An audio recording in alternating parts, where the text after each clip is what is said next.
Hi guys, ఈరోజు mystery story loss ఏంజల్స్లోని hotel సిసిల్లో ఒక అమ్మాయి గురించి. సిసిల్ హోటల్ లిఫ్ట్లో ఉన్న ఆ అమ్మాయి ఎవరు? ఆ అమ్మాయి పేరు ఎలిసా. ఎలిసా ఒక 21 ఏళ్ల కెనడియన్ విద్యార్థి. ఆమె 2013లో లాస్ ఏంజలస్ డౌన్టౌన్లోని సెసిల్ హోటల్లో యుఎస్ అంతటా ప్రయాణిస్తున్నప్పుడు అదృశ్యమైంది.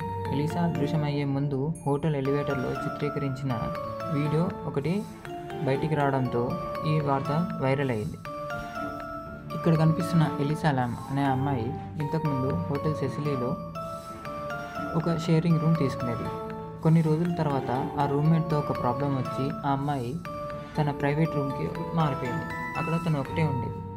కొన్ని రోజుల తర్వాత అంటే జనవరి 31న తను హోటల్ సీసీటీవీ కెమెరాలో కనిపించినప్పుడు తను ఒక్కటే ఎలివేటర్లో వెళ్ళింది. ఎలివేటర్లో వెళ్ళినప్పుడు అక్కడున్న అన్ని బటన్స్ నొక్కేసింది.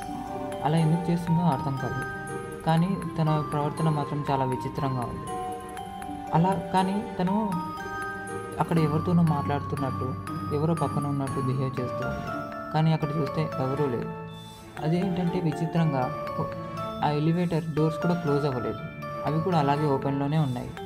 ఇదే అక్కడ వచ్చి హోటల్ యాజమాన్యాన్ని గట్టిగా ప్రశ్నిస్తే సరే శుభ్రం చేపిస్తానని చెప్పి అన్నారు.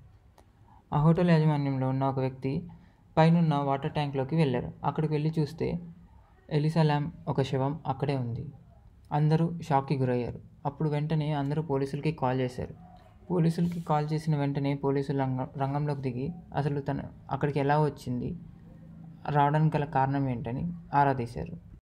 ఇక్కడ అందరికీ భయం కలిగించే విషయం ఒకటి తెలిసింది. అదేంటంటే 19 రోజుల పాటు ఆ శవం అక్కడే పైన వాటర్ ట్యాంక్లో ఉంది. అంటే ఇన్ని రోజులు వీళ్ళు అదే నీటిని తాగడం, దాంతోనే స్నానం చేయడం, దాంతోనే పళ్ళు తోమడం, ఆ నీటినే వాడడం లాంటివన్నీ చేశారు. హోటల్ సిబ్బంది ఆ శవాన్ని బయటికి తీయాలనుకున్నప్పుడు ఆ హ్యాచ్ యొక్క రంధ్రం చాలా చిన్నగా ఉండటంతో వాళ్ళు ఆ నీటి మొత్తాన్ని ఖాళీ చేయాల్సి వచ్చింది. అలాగే దాన్ని ఓపెన్ చేయడానికి పెద్ద పెద్ద పరికరాలు వాడాల్సి వచ్చింది. ఇక్కడ ఆశ్చర్యం కలిగించే విషయం ఏంటంటే ఆ పైకప్పుకు వెళ్ళడానికి రెండే దారులు ఉన్నాయి. ఒకటి ఫైర్ ఎగ్జిట్ నుంచి వెళ్ళడం, అక్కడ అది ఓపెన్ చేస్తే అలారం మోగుతుంది, కానీ అప్పుడు మోగలేదు. అండ్ ఇంకొక దారి, వేరే దారి. అదేంటంటే లాస్ట్ ఫ్లోర్లో ఉన్న విండో నుంచి వెళ్ళడం అసాధ్యం. కానీ తను వెళ్ళింది. సరే ఎలాగో వెళ్ళింది అనుకుందాం. కానీ అక్కడికి వెళ్ళాక 10 అడుగులు ఎత్తున్న ట్యాంక్ పైకి ఎలా ఎక్కిన తర్వాత దానిపైన ఉన్న పైకప్పు ఓపెన్ చేయడానికి చాలా బరువుగా ఉంటుంది. అది ఎలా తీసుకున్న తర్వాత తన శవం లోపల పడిపోయాక వాళ్ళ ఫ్యామిలీకి జరిగింది.